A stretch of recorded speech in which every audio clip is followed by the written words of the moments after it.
ស្វាគមន៍បងប្អូនទាំងអស់គ្នាមកកាន់វីដេអូចុងក្រោយនៃមេរៀនប្រកបនឹងអានរបស់យើងមុនពេលយើងបញ្ចប់ចូលមេរៀនបញ្ចប់នេះយើងរំលឹកមេរៀនមុនបន្តិចនៅក្នុងវីដេអូមុនយើងបានសិក្សាអំពីមេរៀនគឺ T U R E ដែលមានសំឡេងឈើហើយនឹងទី2គឺ T I O N ដែលមានសំឡេង shin ចឹងនៅក្នុង chapter 5ចំពោះ5 others អំពីមេរៀនផ្សេងៗដដែលយើងបន្តនៅមេរៀនទី3និងទី4ចឹងមាន2មេរៀនទៀតយើងចប់ហើយណាចឹងសូមបងប្អូនព្យាយាមរៀនសូត្រដោយយកចិត្តទុកដាក់ហើយធ្វើការអានចុះអានឡើងរំលឹកឡើងវិញទើបយើងអាចចាំបានណាចាំចេះស្ទាត់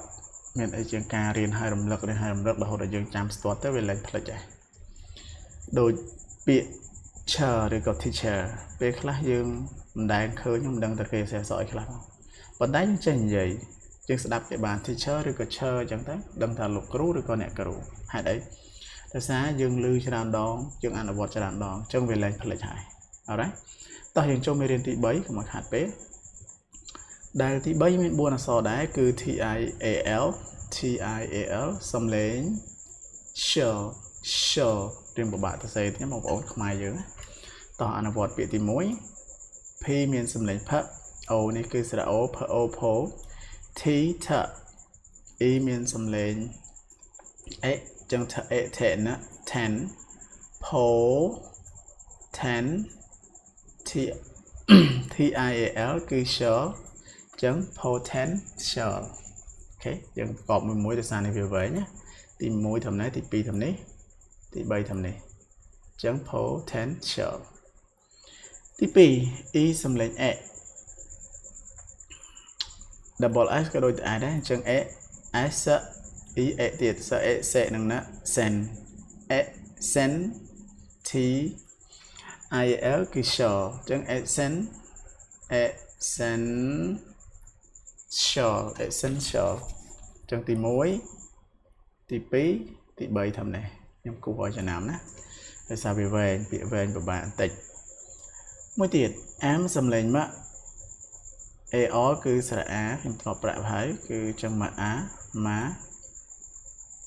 TIAL គឺ shall ចឹងម៉ា shall អានេះទី1នេះទី2ពាក្យរបស់វាណាអូខេចឹង TIAL សំឡេង shall មានប៉ុណ្ណឹងយើងចូលទៅមេរៀនទី4ដែលមេរៀនចុងបញ្ចប់បំផុតហើយបើបងប្អូនមានចម្ងល់អីផ្សេងពាក់ព័ន្ធនឹងសៀវភៅឬក៏វីដេអូមេរៀនរបស់យើងអាចឆាតសួរគ្រប់ពេលបានណាខ្ញុំនឹងព្យាយាមឆ្លើយឲ្យបានលឿនបំផុតតាមដែលអាចធ្វើទៅបានខ្លងសំឡេងយន្តហោះបងប្អូនចាំបន្តិចអូខេរំខានខ្លះសំឡេងរំខាន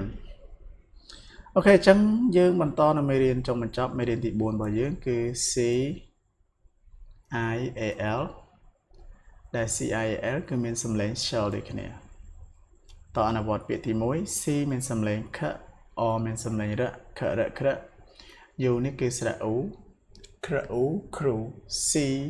I A L shall អញ្ចឹងគឺ crew តាមនេះ